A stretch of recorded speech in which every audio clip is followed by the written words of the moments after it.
ओए सुदामा जी, सुदामा जी, ए सुदामा जी, गरीबी से बुरा हाल सुदामा जी। पत्नी के बार बार कहने पर सुदामा ना चाहते हुए अपने बचपन के मित्र कृष्ण से मिलने चला। द्वारकाधीश के महलों के अंदर जाने का प्रयास किया तो द्वारपालों ने रोका। अरे ब्राह्मण, किधर को जा रहे हो? जानते भी हो यह मार्ग किधर जा रहा है? यह मार्ग द्वारकाधीश श्री कृष्ण के महलों को जाता है। हे विप्र, तुम यहाँ कहाँ भटक रहे हो? ए भाई, जानता हूँ ये मार्ग श्री कृष्ण के महलों को जाता है। मैं उनसे ही मिलने आया हूँ भाई। यह भी खूब रही। द्वारकाधीश से मिलने का यह कौन सा समय है? महाराज अभी दरबार में नहीं है। अरे पंडित जी, श्री कृष्ण अपने महल के शयन कक्ष में आराम कर रहे हैं। अरे बाबू, देखो देखो ये गरीबी का हाल, कृष्ण के दर पे विश्वास लेके आया हूँ। मेरे बचपन का यार है मेरा श्याम, यही सोच कर मैं आस करके आया हूँ।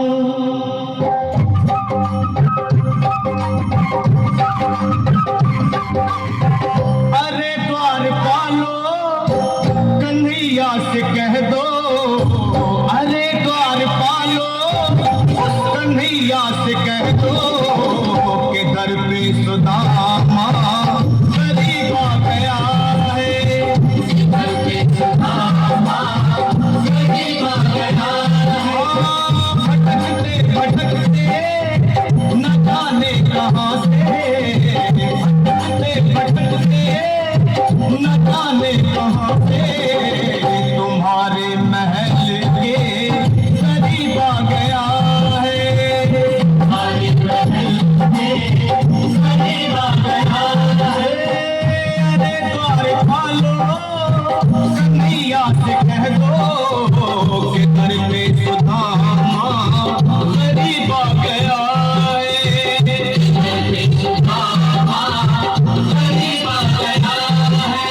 भाई द्वारपाल, मुझ पर दया करो भाई।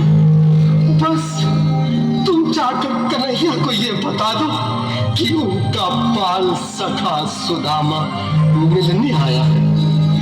मेरे इस फटे हाल पर मत जाओ भाई।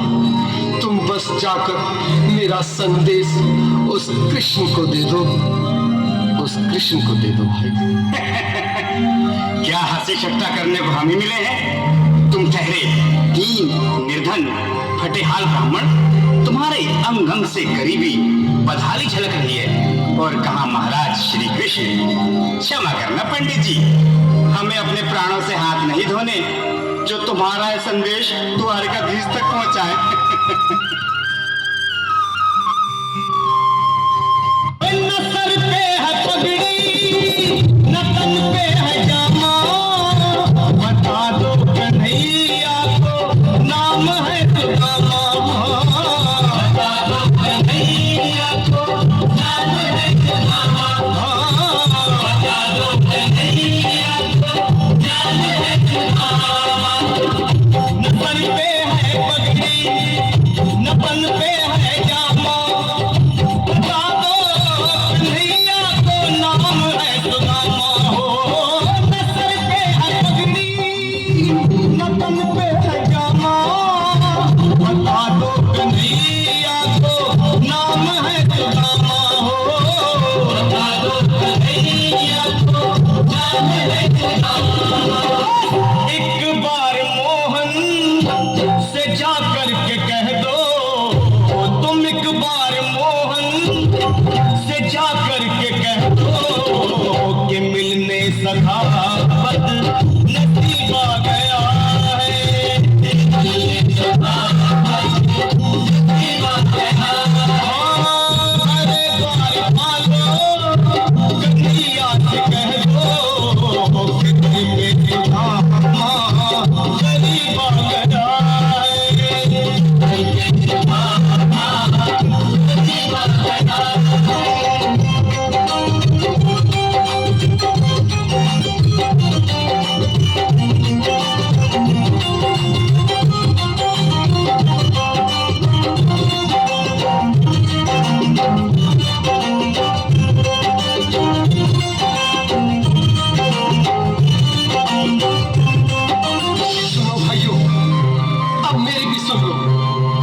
जब तक मेरा संदेश उस द्वारकाधीश तक नहीं पहुंचाते तब तक मैं यहीं बैठा हूं। चाहे मेरे भूख प्यास से प्राण ही क्यों न चले जाए।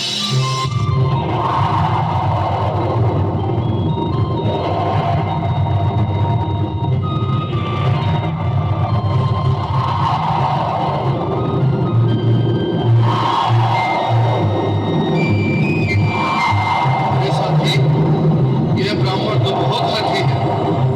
हाँ भैया, सुबह से शाम होने को है पर ये यहाँ से जाने का नाम ही नहीं ले रहा। अरे देखो तो सही, इसकी देह कैसे कांप रही है। लगता है जैसे प्राण हाथों पर अटके हैं। भगवान न करे अगर ब्राह्मण ने यही प्राण त्याग दिए तो, और अगर ये सच में द्वारिकाधीश का मित्र हो तो क्या होगा भैया? सही कहते हो। अगर ब्राह्मण हत्या का पाप लग गया तो पीढ़ियां नरक भोगेंगी। अगर महाराज का मित्र हुआ तो मृत्यु दंड का भय है। अपनी आने वाली पीढ़ियों को नरक में डालने से तो ये संदेश पहुंचाना ही ज्यादा अच्छा है। क्यों ना महाराज का संदेश पहुंचा दे।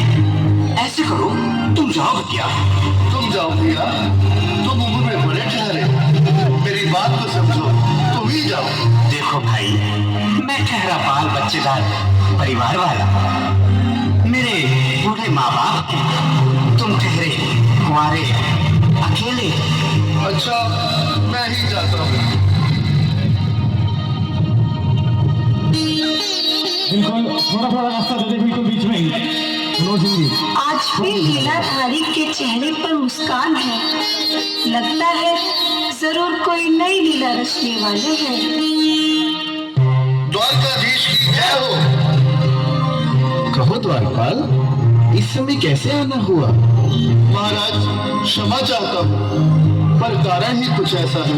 द्वार पर एक ब्राह्मण स्वयं को रुक क्यों गए? आगे बोलो। द्वार पर एक गरीब ब्राह्मण स्वयं को आपका मित्र बताता है, आपसे मिलना चाहता है। अपना नाम सुदामा बताता है। सुदामा? क्या कहा? सुदामा? मेरा बाल सका सुदामा? मेरे बचपन का मित्र सुदामा?